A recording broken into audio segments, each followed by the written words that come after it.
Happy হোলির সকলকে অনেক অনেক শুভেচ্ছা। সবার মিষ্টি মুখ করানোর জন্য আজকে হোলি স্পেশাল আমি ঘট সন্দেশ রেসিপি নিয়ে চলে এলাম আপনাদের জন্য।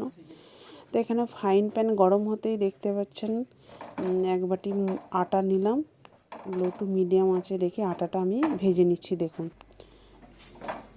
আটার মধ্যে যে কাঁচা গন্ধটা থাকে সেটা চলে যাবে। এরপর দেখুন আটার কালারটা আগের থেকে পরিবর্তন হয়ে গেছে। এবার এটাকে আমি নামিয়ে নেব।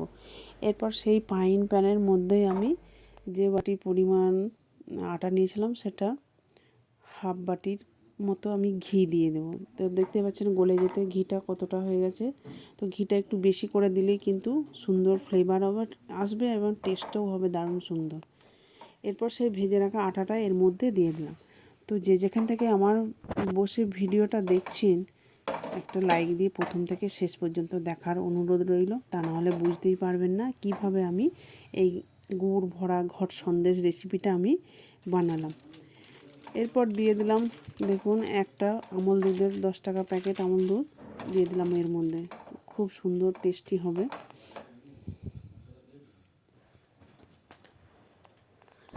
এরপর এটাকে আমি নামিয়ে নিলাম। এরপর আবার একটা ফ্রাইং প্যানের মধ্যে যে বাটিতে আমি আটা নিয়েছিলাম সেই বাটির পরিমাণ 1 বাটি চিনি 1 বাটি জল দিয়ে দিলাম। তো চিনিটা ভালো মতো গলে গেলেই হবে, কোনো একতার বা দুতার সিরা তৈরি করার দরকার নেই।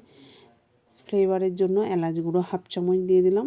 তো দেখতেই পাচ্ছেন এইভাবে নেড়ে চেড়ে নেব। চিনিটা বেশ ভালো মতো গলেই গেছে। এরপর এটাকে আমি নামিয়ে নেব। এরপর সেই মিশ্রণটার মধ্যে এই সিরাটা ঢেলে দেব। এরপর সব উপকরণ লো টু মিডিয়াম আঁচে রেখে ভালোভাবে মেশাতে থাকব। যারা আমার ইউটিউব চ্যানেল থেকে দেখছেন একটা সাবস্ক্রাইব করে পাশে থাকবেন, পাশে থাকা বেল বাটনটি অল করে রাখবেন, তাহলে আমার নতুন নতুন রেসিপি ছাড়ার সাথে সাথে সবার আগে আপনার কাছে পৌঁছে যাবে। তো দেখুন ভালোভাবে মেশানো হয়ে গেছে, কড়া থেকে ছেড়ে যাচ্ছে, এই অবস্থায় আমি নামিয়ে নেব। তো নামিয়ে কিছুক্ষণ ঠান্ডা করে নিয়ে হাতের সাহায্যে আরও ভালোভাবে দোলে দোলে আমি বেশ মিশ্রণটি ভালো মতো মাখিয়ে নেব। এরপর হাতেতে কিছুটা ঘি মাখিয়ে নিলাম। দেখুন এরপরে একটু একটু করে মানে যেমন লুচি সাইজে লুচি কেটে নিই সেরকম নিয়ে গোল করে পাকিয়ে নিলাম। এরপর হাতের সাহায্যে দেখুন আমি ঘটের মতো ডিজাইন করে নেব।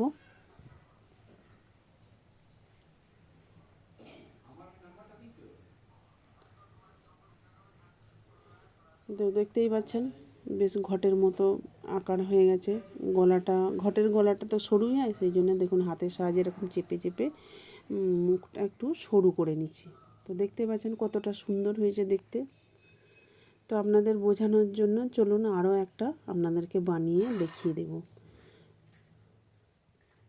আবারও হাতের মধ্যে গোল করে নিয়ে এই দেখুন এই ঘটের মতো ডিজাইন করে নিচ্ছি। তো একবার হলো বাড়িতে আপনারা অবশ্যই বানিয়ে দেখুন, কেমন হলো কমেন্ট করে জানাতে ভুলবেন না। আমি তো বাড়িতেই বানিয়েছিলাম, আমার ছেলের খুব পছন্দ, মুখে দিলেই একদম মিলিয়ে যাচ্ছে। এটা আটা না কিছু অন্য কিছু কেউ বুঝতেই পারবেন না। খেতে কিন্তু দুর্দান্ত টেস্টি হয়েছিল। তো দেখুন আমার দ্বিতীয়টাও বানানো হয়ে গেল। একইভাবে সবগুলোই আমি বানিয়ে নিলাম। দেখুন কতটা সুন্দর হয়েছে দেখতে, একদম অবিকল ঘটের মতো লাগছে। এরপর এখানে দেখুন আমি খেজুর গুড় একটু করে দিয়ে দিলাম এর মধ্যে। দেখুন কতটা সুন্দর লোভনীয় লাগছে দেখতে।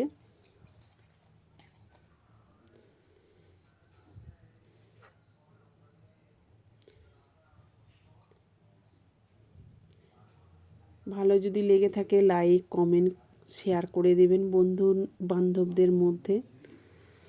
ভিডিওটা শেষ পর্যন্ত দেখার জন্য অসংখ্য অসংখ্য ধন্যবাদ রইল। তো আমি আবার পরবর্তী ভিডিও নিয়ে আপনাদের জন্য চলে আসব।